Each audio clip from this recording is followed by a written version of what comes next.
Good morning. आज हम पढ़ेंगे 10वीं, विषय है हिंदी। हिंदी में आज हम पढ़ेंगे व्याकरण। पहले देखे थे व्याकरण में हिंदी साहित्य का इतिहास 4 भागों में बांटा गया है। उसमें से पहले हम आदिकाल, वीरगाथा काल पढ़ चुके हैं। अब दूसरा पढ़ेंगे भक्तिकाल।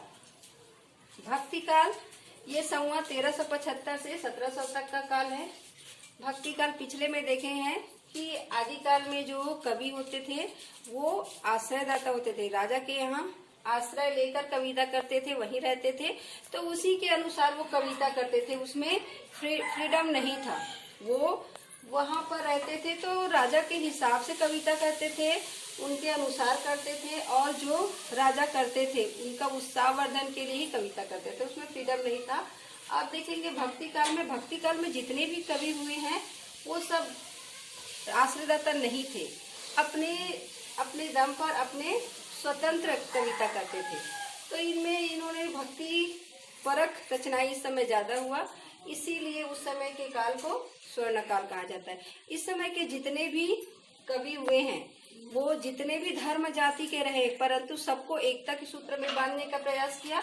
यहाँ पर जाति भेदभाव के बंधन को छोड़े हैं, सबको एकता के सूत्र में बांधे। और इस समय मूर्ति पूजा, बहुत सारे भगवानों की पूजा करना, ये सब त्याग दिए, सबको एक समझे और मूर्ति पूजा का खंडन किया गया है। भक्ति काल में बहुत सारी विशेषता देखने को मिलता है। उस समय के जो कवि थे सब एकजुट होकर एक ईश्वरवाद में विश्वास रखते थे, मूर्ति पूजा में विश्वास नहीं करते थे, खंडन किया, और जाति पाति के बंधन से भी मुक्त हुए। सब जो है भक्ति कर सकते, इसमें सबका अधिकार है। तो भक्ति काल के विभाजन में देखेंगे एक निगुण भक्ति धारा, सगुण भक्ति धारा। निगुण भक्ति धारा के 2 भाग हुए, ज्ञान मार्गी शाखा और प्रेम मार्गी शाखा। वही सगुण भक्ति धारा के भी 2 भाग हुए, रामाश्रयी शाखा और कृष्णाश्रयी शाखा। इसमें हम देखते हैं निर्गुण भक्ति धारा। निर्गुण भक्ति धारा की विशेषता आप देखेंगे, पहला दिया है निर्गुण ईश्वर में विश्वास। निर्गुण भक्ति धारा में जिसमें निर्गुण ईश्वर को निर्गुण निराकार स्वरूप मानते थे। ईश्वर जो है निर्गुण निराकार है, इसको हम ज्ञान और प्रेम के माध्यम से ही इसको हम अपना सकते हैं। ठीक है। दूसरा माना इसमें बहुदेववाद या अवतारवाद का विरोध किए।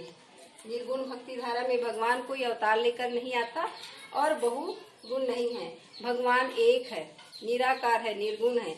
इस प्रकार से इसका रूप दिया गया। तीसरा कहा गया है गुरु महिमा। गुरु गोविंद दो खड़े काके लागू पाए, बलिहारी गुरु आपनो जो गोविंद दियो बता। इसमें एक ईश्वरवाद, एक गुरु को ही महत्ता बताया गया है। हमें बहुत सारे गुरु को हम नहीं जानते, हमारे सिर्फ एक गुरु है, एक गुरु का महत्व दिया गया है। तीसरा है रूढ़ियां और आडंबर का विरोध किया गया। निर्गुण भक्ति धारा में जो आडंबर है उसका विरोध किया गया, दिखावा बिल्कुल नहीं। रूढ़िवादी प्रथा का भी अंत किया गया और दिखावा नहीं किया गया। चौथा दिया है 5वां जाति पाति के भेदभाव का विरोध। निर्गुण भक्ति धारा में जाति पात जो भेदभाव था, ऊंच नीच, गरीब अमीर, इस भेदभाव को दूर किया। नाम का महत्व, इसमें सिर्फ भजन के माध्यम से नाम जपने को ही महत्व दिया गया है। एक भगवान का नाम लेकर जप करने से हम भवसागर से पार हो जाएंगे, इस महत्ता को अधिक जोर दिया। रहस्यवादी रचनाएं, इस समय की रचनाएं बहुत सारी जो है रहस्यवादी थी, मतलब जिसका कोई और प्रमाण नहीं मिला, रहस्य में रह गए।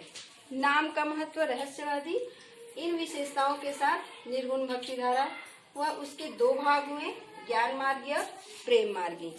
ज्ञान मार्गी में कहा गया कि ज्ञान के मार्ग से भगवान को प्राप्त करना। दूसरा है प्रेम के मार्ग से। ज्ञान मार्गी में भगवान को प्राप्त करने का साधन ज्ञान मार्ग को बताया और प्रेम मार्ग में प्रेम को माध्यम बताया। अब ज्ञान मार्गी शाखा का भी विशेषता में देखेंगे, इसमें यथार्थ ज्ञान ईश्वरीय तत्व को साहित्य के माध्यम से प्रस्तुत किया, आडंबर का विरोध किया। प्रेम मार्गी में प्रेम कथाओं के माध्यम से इसमें भगवान को पाने का, या प्रेम मार्ग में जैसे भगवान को आत्मा स्वरूप और अपने आप को प्रेमी स्वरूप मानकर भगवान तक पहुंचने का रास्ता बताया। ठीक है। आगे की क्लास में हम देखेंगे सगुण भक्ति धारा। सगुण भक्ति धारा। सगुण भक्ति धारा में देखेंगे सगुण भक्ति धारा की विशेषता। सगुण भक्ति धारा में भगवान को पाने का सगुण रूप, इसमें निर्गुण है, इसमें सगुण, जो दिखाई देता है, जो हमको दिखाई देता है उसके सगुण है, राम है, हमारे कृष्ण है, राम है, जो साक्षात हमको दर्शन देते हैं, वो इंसान रूप में आए हैं, उनके जो गुण हैं उन गुणों का रूप का वर्णन किया गया इसमें। तो सगुण भक्ति धारा में सगुण ब्रह्म की उपासना, सगुणों पर जो दिखाई दे रहा है उसके रूप, सौंदर्य, उनकी उपासना की गई है इसमें। अवतारवाद में विश्वास, इसमें क्योंकि अवतारवाद है, राम ने अवतार लिया है, कृष्ण ने अवतार, राम के विष्णु भगवान के बहुत सारे अवतार हैं, तो इस अवतारवाद में विश्वास रखें। तो उनका गुणगान किए हैं, लीला गान, उन्हीं के गुणगान के जितने भी लीलाएं उन्होंने किए हैं, उन लीलाओं का गान इसमें किया गया है। उनके द्वारा लोगों को जन जन तक उनके प्रचार करना और लोगों को सद्बुद्धि दिलाना, अपने परलोक सीधने का मार्ग दिखाना है।